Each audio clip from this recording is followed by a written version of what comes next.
Hi, I'm Kevin Rigsby, and we wanted to get some information out to our citizens. We've had some instances in the last few months where we have had some, I guess the town and some citizens have had some adversarial interactions because we had not got the information out to folks, and they were having some issues where they built some buildings or added on to a house or something like that without getting proper permits. And we don't want to get into that situation, so we want to get some information out to everyone so that maybe we can avoid those situations.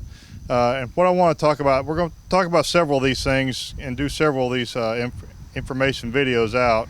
But for the first time, what we want to talk about is detached accessory buildings. A lot of times folks don't think they have to have permits. Maybe they buy a pre-built structure from a home warehouse, or maybe they get a carport from a company that pre-builds carports and they just install them on their property.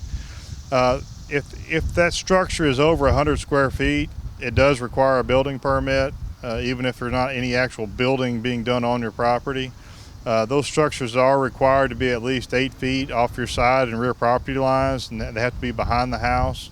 If you're in a situation where you have a corner lot, that side street that is really the side of your house, actually does have to meet the same front setback as if that was the front of your house. So again, still has to be to the rear or side of the home. So how that works is you basically would just come to the codes department, you draw up a site plan that shows where you want to put that on your property. An inspector will review that. We'll make sure there's not any drainage easements or anything like that you have to be cognizant of, and then you after that's approved, you come and get the permit, and you put the structure or build the structure on your property, and then you're in good shape. One other thing I do want to touch on is if you are thinking about maybe having that space being living space, that is a separate, a little bit more involved permitting and inspection process. So if you wanted to build a detached structure and maybe have living space in it, maybe even to the point where it's a separate living space, a separate apartment.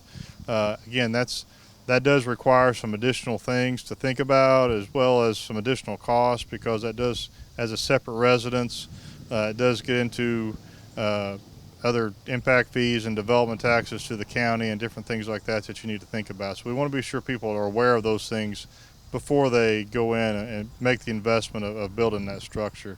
One other thing on that, whether that's living space or not, if you are thinking about electrical connections to that new structure, a new building, that is a separate permit that again is done through the codes department. So if you would like to give us a call, if you have any questions, we will be happy to talk with you and answer those questions. The codes department is at 615-355-5704, or in the planning department at 615-355-5706. You can also come by the office here in Town Hall, 315 South Lowry Street.